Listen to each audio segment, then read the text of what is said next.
So, when I think about classroom snacks, the question is not simply whether students should have snacks. It is also important to think about the types of snacks that I'm offering to my students. Healthy snacks can improve concentration, increase energy, and help students stay focused throughout the year. Foods such as fruits, vegetables, cheese, yogurt, and water provide nutrients that support learning. Highly processed snacks and sugary drinks may provide quick energy, but they can also lead to energy crashes that make it harder for students to stay engaged. Teachers should also consider food allergies, school wellness policies, and equity when developing classroom snack expectations. When possible, choosing healthy snacks helps create an environment that supports student learning and well being. Should students be given snacks? Think about the grade level that you teach or maybe in the past, and let me know your thoughts about this. I decided to do some research on the effects, or I guess the benefits of snack time or providing snacks for your students. I came across this No Kid Hungry. I did not know that this was a foundation, and it's an organization actually.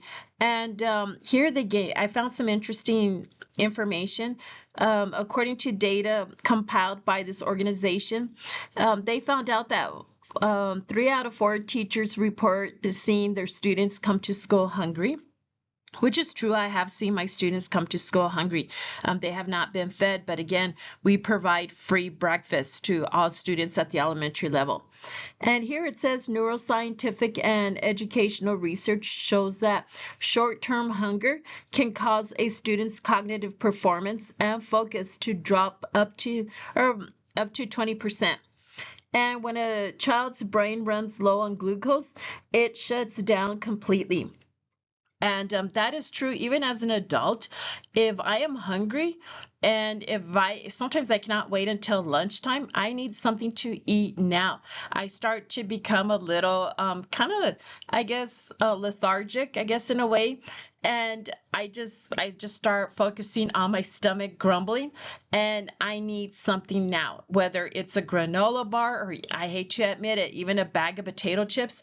I try to keep yogurt, but sometimes the yogurt will not fix, or take away the hunger pains. So if I am going through that, I can imagine what my students are going through.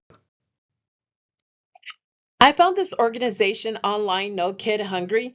I do have it here. It's in my reference page. Take a look at it because they do provide a lot of information. And one of the things that I found very informative was this household hunger in 2024 infographic. It breaks it down by, the children, the income. It also breaks it down into geography and how a lot of students are coming to school hungry. So again, I found this infographic very informative, and it was kind of like an eye opener. And again, as a teacher, I'm glad that I have been providing even small little snacks for my students. So that way, at least they have something in their stomachs throughout the day. So that way they keep learning instead of, them being focused on eating. Because I know the times that I've been hungry, I began to shut down too. And it just takes a little granola bar, maybe a cup of yogurt, fruit, or even, I hate to admit it, a bag of chips, and then I'm able to focus. And if I am going through that, I can imagine what my students are going through. Okay, so the big question is why? Why provide snacks for your students? This is the impact of hunger on learning. So, 3 out of 4 teachers report a shortage of energy in students due to hunger, and their cognitive performance does drop down to 20%. The physiological barrier is that hunger is the physiological barrier, not a behavioral issue. So, I would get that confused thinking that, oh, they're misbehaving, when in reality, they are probably hungry. Number 3, the regulation phase. This is at the elementary level. They have a rapid energy depletion. Remember that small kids like to play and run around. So if they have not been eating all day, by the end of the day, they are very hungry. they are able to burn off calories faster than an adult. So sometimes their system seems to crash. So they do need something to eat. And again, this is causing meltdowns and restlessness. And then the high regulation solutions. Again, the thing is that when, even though they need snacks, sometimes some teachers, even I, uh, did not want to give snacks out right away because, again, I did not want to clean up after the kids. I did not want to spend time cleaning the tables, cleaning them, their faces or washing their hands, and then cleaning around the floor. Some children, unfortunately, they're not very clean eaters and they will get crumbs on the floor. It's natural. So that was one of the things that I did not want to do, but eventually I had to give in because I did not want these kids having meltdowns or being hungry all day. So I guess I chose my battles. It was either deal with the meltdowns or deal with the, little critters, the little, roaches and ants. I'd rather deal with the roaches and ants than deal with a hungry child where I can easily fix that. It is fixable. Then you have your middle school students. They're going through a growth spurt. Okay, and the growth spurt, yes, they are going through, they're burning up calories fast, so they do need to be eating. Social anxiety peaks. Students skip school lunch to avoid social stress. Sometimes they will do that. And they're not eating at all, so they would rather be hanging out in a teacher's classroom, sometimes wanting to hang out in the library or anywhere else. So because of this, they are getting extreme energy crashes at the end of the day. And then filling high dignity snacks. So you can provide something like, here it says chickpeas or even beef jerky. I would rather give them beef jerky, maybe a banana. Maybe some of them might want to eat potato chips, ramen. So I would give them those type of snacks, maybe even provide apples and oranges, again, bananas. So that seems to help out. But you got to be careful with allergies. Some students are allergic, again, to peanuts. Peanuts is very big allergy that some students may have. So I try not to give them any peanut butter. I'm not going to give them any type of nuts to snack on, like cashews, peanuts, or not even almonds. No peanut butter, nothing like that. So I try to stay away from snacks like that. I would rather give them something that they can carry in their pocket, like a small bag of chips. Again, you have your oranges, your apples, your bananas, even beef jerky will help. My son, when he was in high school, he would consume a lot of food. He was always hungry. And I always tried to make sure he had some type of snack in his backpack. He was in sports, and his coach would give him granola bars. I was a cheer coach at the same school that he was attending, and even my cheerleaders needed something to eat. I made sure they had plenty of water to drink during practice. I made sure that I gave them granola bars. I liked giving granola bars at the end of practice so that way they wouldn't, get, upset stomachs. But sometimes even a piece of fruit before practice started, that helped out a lot too.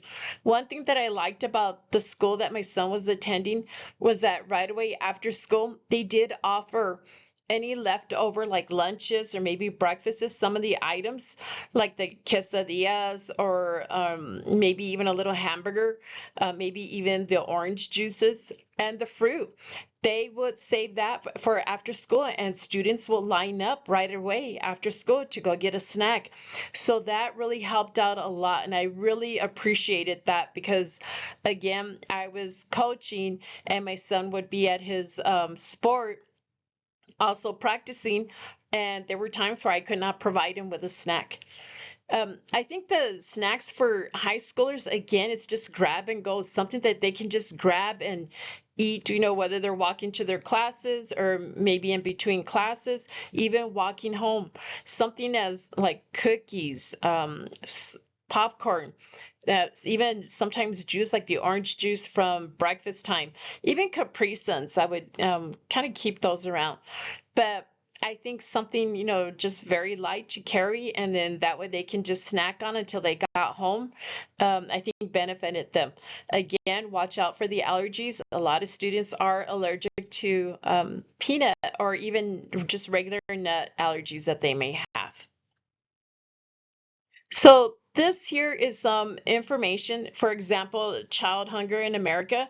Again, 1 in 5 children, they do not have enough to eat, especially at home. And then the impact on learners, their focus. They begin to shut down. They begin to not pay attention because they are hungry. And it's very distracting when another child in the classroom is eating, and then all of their focus is in on that child that has the huge bag of potato chips. Then all those kids want, a little handful of chips, just anything. So I would try to have snacks even during instructional time. That was even gummy bears, that seemed to help out. And empowering solutions. Again, a great snack is your applesauce. Applesauce worked really, really well, especially for younger children. They like the applesauce, whether you can scoop it out with a spoon or the kind that come like in a little pouch that you can sip up. And then teacher and parent action. Sometimes teachers like buying snacks, or they can request parents to donate. If the kids are younger, parents will donate.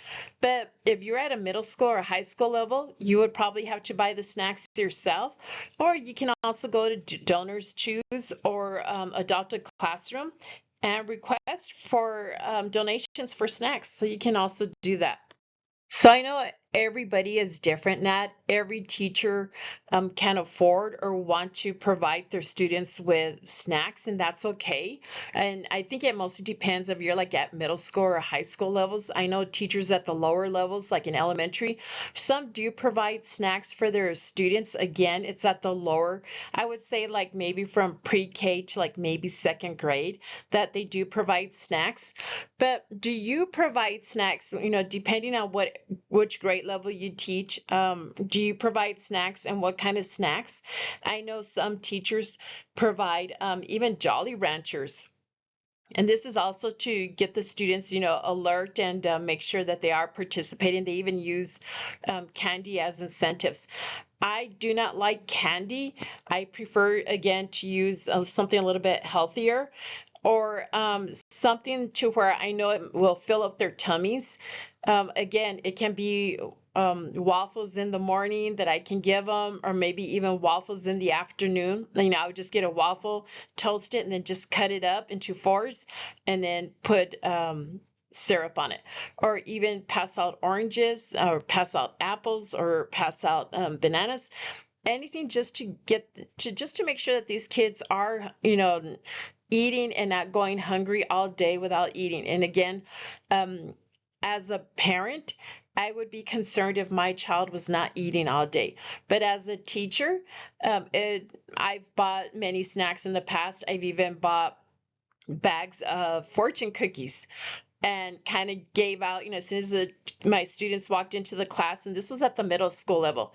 As soon as they walked into class, everybody got a fortune cookie, and we practiced our reading skills. Okay, everybody crack open your fortune cookie. What does your fortune say? What is your fortune? And then so on. And the students really looked forward to the fortune cookies. Every day they came in, they got one. There were times where I did use food as an incentive. If they finished up all of their work, then I gave them a little scoop of Jelly Bellies, and that was just to tell them, great job, and it motivated students to do their work. Other times, if they passed an exam, I would tell them, if you pass your exam, then on a Friday after school, you can come in and you can pick either a bag of chips and then a Capri Sun, or a bag of chips and apple juice, or a bottle of water. So that's what I would do, and that really helped motivate my students. So again, what ideas do you have, and do you feed your students, or no, does your school provide plenty of snacks for the students to go and get one after school? So let me know your thoughts, and what do you think, should kids be given a snack during the day?